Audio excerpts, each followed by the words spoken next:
you'll really dig it. All right, Tone. We have 2 shows. We wanted to touch on these last week, but we're going to touch on them this week. We're going to do our early impressions, our first thoughts on the first couple of episodes. Well, first 2 episodes of House of the Dragon and the first 4 episodes of The Boys. Yep. Spoiler free. We're not going to get into any spoilers or talk about anything like that, but just the overall feel of the shows so far compared to previous seasons. How we feel about the story arc, the character arc so far. Tone, I don't know about you.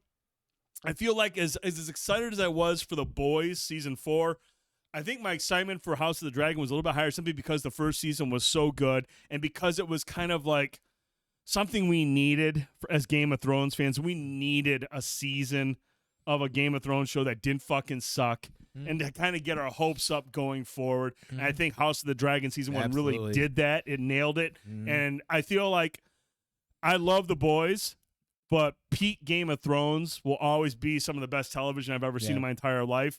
And I felt like House of the Dragon kind of set that tone, like, this is what we're going for. And I think they can capture that. So I was a little bit more excited about House of the Dragon season 2.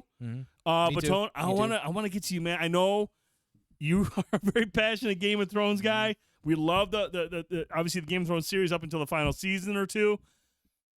House of the Dragon season 2, man. So far, what do you think? So far, I'm dialed right in. I feel like I haven't skipped a beat on it. I know it felt like we went a little bit longer for it because it felt like, we had the strike for a minute, and there was just a lot of existential things going on, even post-pandemic that still was caused of the pandemic. So it took us a minute to get this next season in. And man, like I agree. Like I was the same way going into this. Like as much as I love The Boys, and clearly it's a great TV to watch, but having a 9:00 Sunday night show again and being Game of Thrones weekly, that's peak TV for me. Yeah, yes. Weekly. So having that back is great. I feel like in the first 2 episodes, it's just like anything else, especially with Game of Thrones. Like somebody at the end of the last season took the chessboard and flipped it, and now the pieces kind of lay where they might, but now we're kind of getting them set back up, trying to see where we're going. Yep. You're already seeing. I mean, literally in the first episode was probably. I mean, they say. I mean, they didn't show anything. I guess. Which Thankfully, apparently they were. That was a debate. I don't know. I don't know if that's true or not, but I had read that. I don't believe that, but wait. Before like to what had happened that they're calling similar to the Red Wedding. Oh no. I don't think it was either, but it was definitely pretty, like, in some ways unsettling. It was shocking, yeah. Yeah. But I think they were trying to go for more shock value by getting more, like, instead of, like, it was kind of panned away, not panned away. Yeah. That was some of what I had heard. Yeah, let's see. The thing about the Red Wedding was, like, we were, 4 seasons in? So these are characters, because I think, was it season 4 when the Red Wedding hit? 3. Season 3? 3. Still, season 3, that's 30 episodes in, or 27 episodes at a time. So we'd had a lot of build up to all. I mean, and granted, what happened at the end of the first episode of this season it was pretty wild. Was fucked up. Like, it's fucked up. But we lost a lot of people at the Red Wedding. I mean, that was a fucking Titanic. That was taking out an entire army, basically. That was, like, for me, probably the most shocking event I've ever seen on TV. And, like, I was also kudos. I remember when that episode ended and they had no music. Yeah. That was one of the best ways to end an episode, because I remember the last scene was Catelyn Stark when she was, like, screaming, and all of a sudden she gets her throat slit, and then it just fade to black. And then no music, and I was just like, yeah, Rob's dead. Yeah. Catelyn Stark. I was like, what just happened? Yeah, and there was no music. It was so perfect. It was awesome. I'll never forget that. But we want that feeling, and they're really doing a good job trying to get back to those sort of, like, feelings. And I think that of course, we're only 2 episodes in season 2. I don't know how many seasons they plan for this. I thought I remember hearing 4 or 5. Okay. So if we can get a few more, I think we're going to see a lot of good stuff come from this. I mean, it's basically Targaryen Civil War, so I'm definitely here for that. But you're seeing already, Daemon's kind of just, like, already being like, he's wild card again. Wild card. Yep. Aemond is just an interesting character that I'm like you said, I think there's a slow burn with him. But I think sitting in the shadows. I think everybody's still kind of intrigued because the dust has settled a little bit from what he had done and where they're at now. So I kind of want to know where that's going to move forward. Yeah. So and everything that's happened in the keep at the end of this last episode, definitely changes a lot of trajectories. So, so far, it's awesome. I'm enjoying it. The only complaint, if I had one, is a very, very fucking overly picky is at the beginning when they do the intro, it's a tapestry now instead of like the map. I've always loved the Westeros map because every season would change depending on a new locale or something. And I know there's really going to be just focus on the Red Keep and Dragonstone.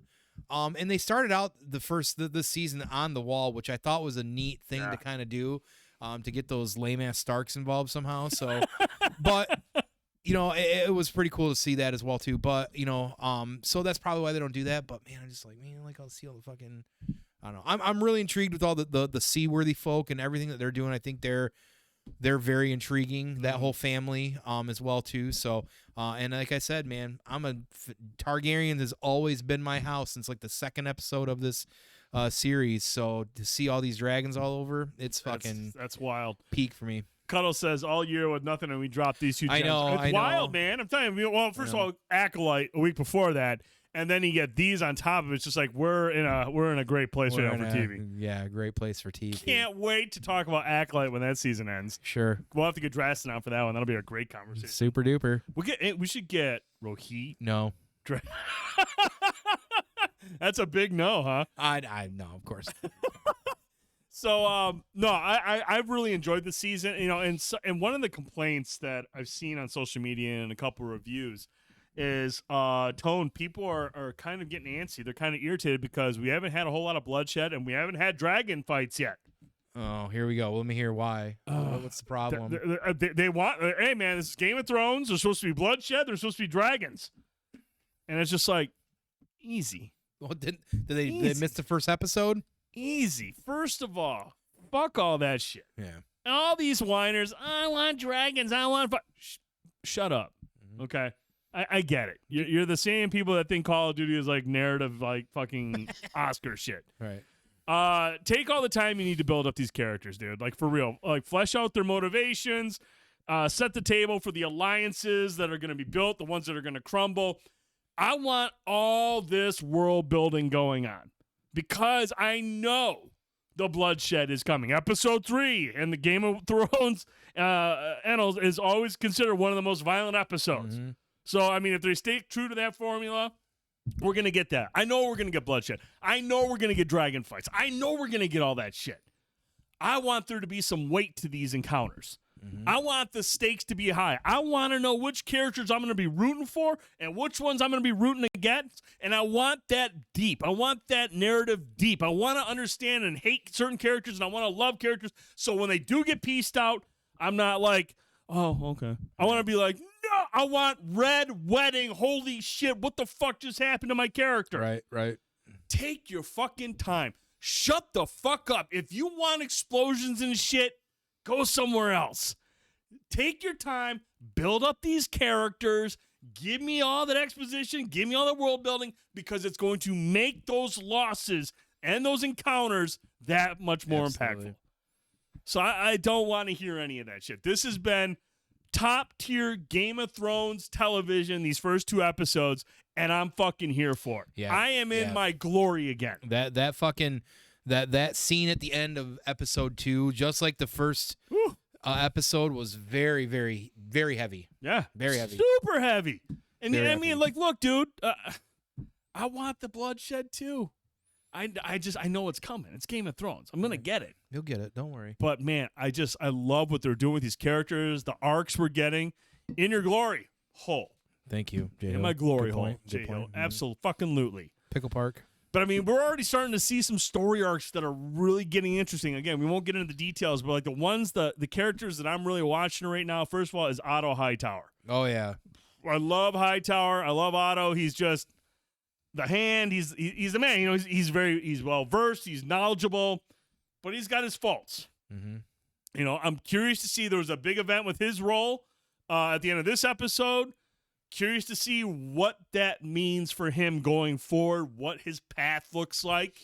Daemon Targaryen, like you mentioned, just a fucking wild card now. Like just an absolute nightmare wild card. You don't know. I mean, honestly, I was trying to figure out like what is his next move.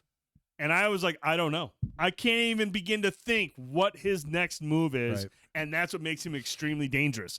Alicent and Rhaenyra, I feel like they're in a position right now where they want to start pimp slapping some of these guys that they associate with because some of these guys are making moves without consulting them, and I think they're going to start getting annoyed with that shit. I really do. Rhaenyra's a little bit different than Alicent, but it's just like I feel like they're kind of being left in the dark, and they don't like it. And I think they're starting to understand that they have reckless fucking idiots around them. For sure. And then lastly, King Aegon. I know you mentioned Aemon, but like Aegon is such a drastic departure from his father.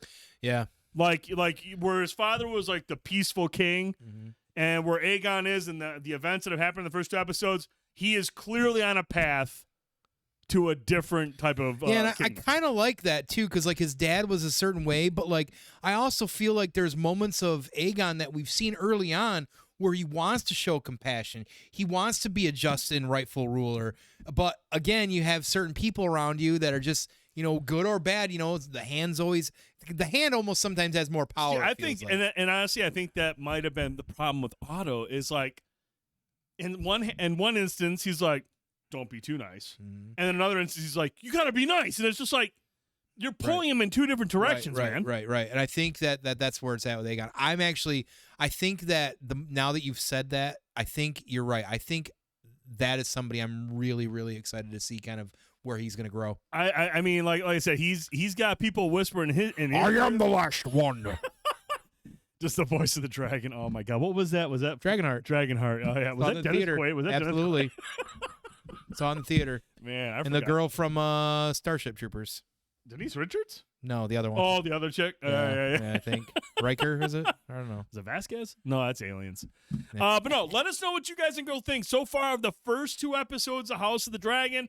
Obviously, episode 3 will be this Sunday night, and that again, based on past seasons, episode 3, the shit usually hits the fan to some degree, and things will happen that are going to escalate other things and other relationships and other alliances, and it'll be a shit show for sure.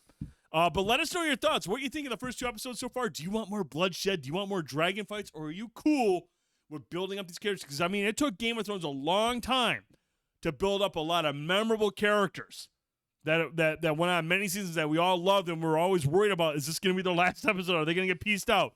We're working up to that with these characters. And these characters can be very, very good. But don't fucking rush it. Let it breathe. Let it breathe. Breathe and grow organically, and we're going to be in good hands. I think, like I said, I'm super happy with where we're at right now. I feel like Game of Thrones is back, and I feel like people are starting to talk about it a little bit more slowly and slowly. I don't think we've reached peak Game of Thrones where, like, literally you're texting after every episode going, oh, shit, oh, shit, oh, shit. I feel like we're all still kind of playing that wait and see, and I think once we get to that first big oh, shit moment, like truly oh, shit moment, I think that'll be the true litmus test of, like, are we truly back? We should have ran the numbers on the viewership on that. I'm kind of curious, actually. Ooh, I am kind of curious on that. I really hope it's high. It I should be. I wonder what the viewership numbers are been on this as well too. And the rule is when you're watching Game of Thrones, you're not supposed to be on your phone. No, I meant after the fact. No, I know. No, I know. I'm just saying. I don't fuck around my phone. No. I am like, Yeah, you dialed in. yeah, I'm not gonna miss Thrones. anything. Yep. All right, Tone. So that's the first.